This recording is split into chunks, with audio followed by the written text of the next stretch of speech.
Welcome to the end of 2017, where apparently it's okay for the President of the United States of America to retweet something that is pretty much from LiveLeak, and he's still surprised that he's getting a backlash over that. I'm not here to talk about that social suicide today.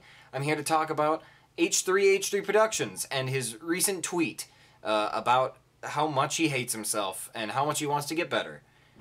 We're gonna talk about that from Twitter. So recently, Ethan of H3H3 Productions made a bit of a statement on Twitter. I would say that it's an apology, but it's not exactly an apology. It's more of a mission statement than it is an apology, which is, in my opinion, just as good. I think it works. Here's what he says. I think fame has definitely made me a worse person overall. More arrogant, defensive, distrustful, cynical. Over the past year, I've started to hate myself. I hope by saying it, I can try to guide myself to a better state of being. So, I'm not going to talk directly about what he was atoning for, because I do know what he was talking about when he was talking about the cynicism, the defensiveness, and the distrustful and arrogant thing he was talking about. I know what he was talking about, but I'm not here to dip my toes in that cesspool of opinion. That's a little too much for my first reporting job here. But I'd like to talk about more or less what his tweet established and kind of acknowledged, rather than what it was atoning for. Because I love self-awareness. It's something that is very powerful in my life and in my passion. It's the reason why I went into the psychology, I'm a fucking loser. It's why I went into the psychology field in the first place for school, and I really think that being self-aware is beautiful. It really is. It's you know, it can help improve people's lives greatly. If you know what you've done and you know that what you can do to fix it, that's beautiful. It's an amazing thing that humans can do. I just want to go over what Ethan established by tweeting this out. And here are some of the things. So Ethan has kind of second-handedly realized and acknowledged the fact that people are seeing the faults in him for his defensiveness and his arrogance, as well as some of his hypocrisy. It's pretty easy to catch people using hypocrisy nowadays because it's documented on the internet. It's really hard to get away from that.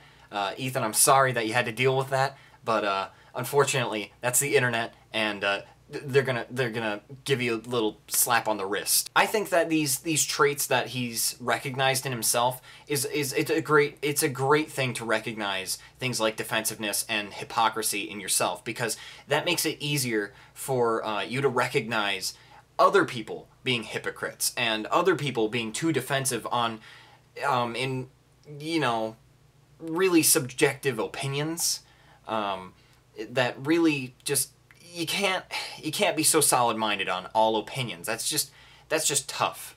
And I'm gonna go on a bit of a rant on opinions. I was going to make a larger video on that, but obviously by the look of my channel, I obviously didn't do that, and probably won't.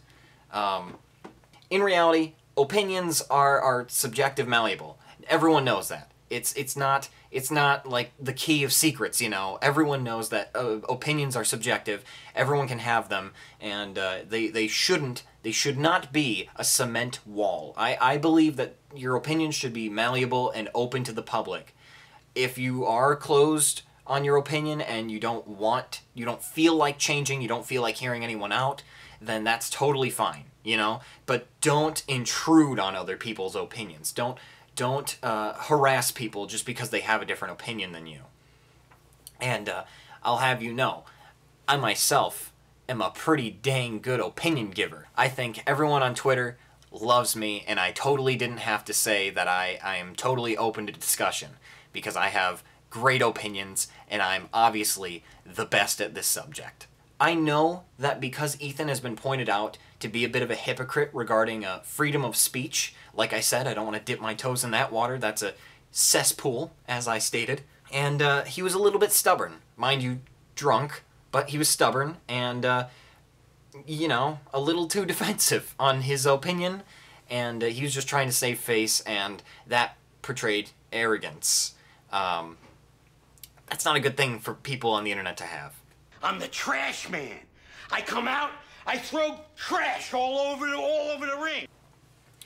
He mentions also that he's possibly too cynical to feel good about himself. And I tend to agree with what most of the replies to his tweet said about cynicism. Essentially, most of the tweets saying that you need cynicism to survive in such a hostile environment, such as the internet. And I actually like this quote from Psychic Pebbles. The trick is to be an optimist and not let the cynicism consume you. And I pretty much agree with Zach almost entirely. In such a hostile environment, I think that you need to have some form of cynicism, some form of realism. I know those two things aren't you know, they're not one and the same, but I think you need to have some form of either cynicism or realism in order to survive on a platform like this, because people are constantly abusing and using, you know, people who are happy-go-lucky and fully trusting people, and it's just a sad fact. People do that. People, you know, will take advantage of other people. It's just what happens, especially on the internet. It's all over the place, no matter where you go. The thing is that Zach points out is that you can't be fully cynical. If you were fully cynical, then you would start to just hate the world. You'd start to hate yourself. You'd start to hate the things that happen to you.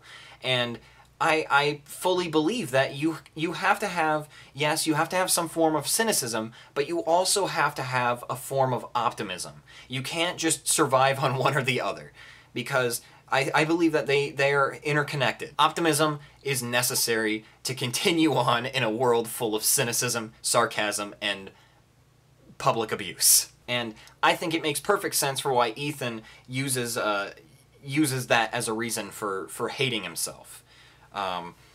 Being too cynical is definitely toxic for the individual's mind. We unfortunately live in a very naturally negative world, and having too much of that cynicism can really hurt someone. I've already said that 1,000 times. What am I, the Spartan guy? Human echo chamber. Just sauce. Raw sauce. So, in conclusion, I think that Ethan's tweet was very well worded. I think it probably got him out of a lot of the gunk that he was in. Like he said, he's not feeling too high about himself, so I'm sure that that tweet really helped out. And I'm really happy that he stated this so clearly online. If I can say, I think I'm really proud of him.